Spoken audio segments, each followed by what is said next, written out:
Hey guys, Dr. Josh McClain here with Body Rejuvenation. Today we're going to go through the core for the aging adult or the parent of most of our athletes. So when we start talking about core for the aging adult, what we have to first understand is that it's tying together usually some sort of upper body movement with lower body function, right? So as we start talking about this stuff, it's not just your traditional six-pack abs, do your crunches, hit your leg raises, etc. type of stuff. So as I begin all this, right, usually I'm going to reach for something when I end up throwing out my back or I don't have the stability there. I'm reaching for something up here. All the things that we do functionally require some sort of interaction between my legs and my upper body. And what ties that together is the core. So when we talk about core, you've got rectus abdominis, which is your traditional six-pack abs, but then you've also got your internal and external obliques, which are your angular ones, and then your transverse abdominis goes all the way around and starts to attach back to the spine and encapsulates this whole area. So there's a lot of different function that we need from the core, and it's not just this motion here. So we're going to go through all kinds of different stuff today to fire up and show you the importance of this, but also give you some exercises that are super functional that you can do with just a chair and actually start learning how to tie together that upper body, abdominal muscles, and the hips going through.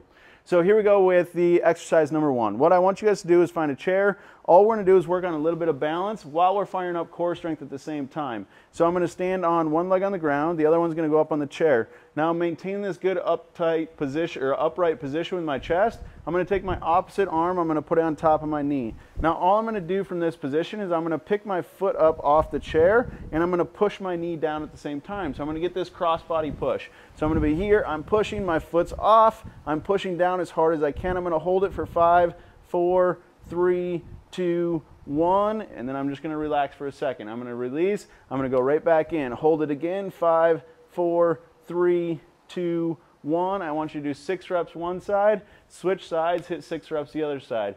So you'll notice with this, you get some balance, glute activation, hip control on one side.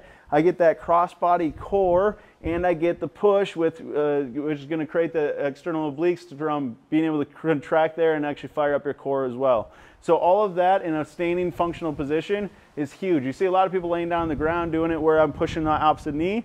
That's good, but I'm not going to be down on the ground when I need function up here in real life. So this is a great exercise that transfers over to real life. Next one we're going to do, we're going to start to progress towards single arm stability. So it's easy when we're in a, let's do it on the chair for example, in a push-up position to maintain that because I have both arms down, right? I've got a wide base. Once I go to one hand, all of a sudden you'll feel your core fire up a ton because now again you got that cross body, so between this arm and my opposite foot, all of my core, my chest, my abs, and my hips have to stabilize that position. So we're going to work on just being able to hit some holds there for 5 seconds, and I'm just going to switch sides, being able to work my way through. If it's too difficult on a chair, you can bump your way up to a table or a little bit higher surface. If it's too easy on the chair, bump yourself down to the ground as you start going. So you'll notice my feet are about shoulder width apart. My hands start shoulder width as well. My hips are in a nice perfect straight line. I don't want to see this butt pike here. I'm going to be right here in a nice straight line. And now keeping my head in a neutral position, I'm just going to pull one hand off and hold it for 5 seconds. 4, 3, 2, 1. And then I'm going to put that hand back down and we're going to switch to the opposite side. 5, 4, 3, 2, 1. And then I'm going to be switching again to the other side. A couple keys here. What you don't want to do is when you go to pull that hand, you don't want to rotate your hips up. Everything should stay square to the ground, including my chest and my hips as I'm maintaining that strength position. Then I'm just going to switch to the other side. When I switch, again, I'm not moving my hips. Nothing else moves besides my one arm as I'm working my way through. The last exercise I want you guys to fire up, we're going to go down on the ground. It's just going to be an extended out position. So again, in this position, now I'm going to work on being actually extended and not just straight underneath me. So I have to maintain that core position. We're going to do it for 10-second goes. So I'm going to be down here. I'm going to put my hands out. So a traditional push-up position would be here. I'm going to put my hands out about another foot past that.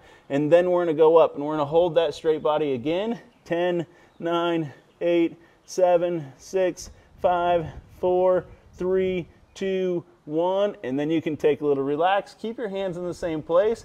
Tuck your toes back under you. Going right back up. 10, 9, working your way down. We're going to go 3 10-second goes through there. And again, that will fire up that extended core position.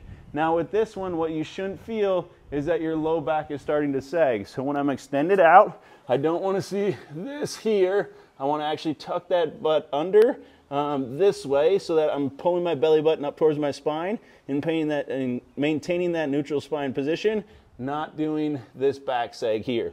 So if you feel like you don't have control of that, again, bump up to the chair or bump up to a table, get you that control where you can actually tuck your belly button towards your spine and maintain that core hold position.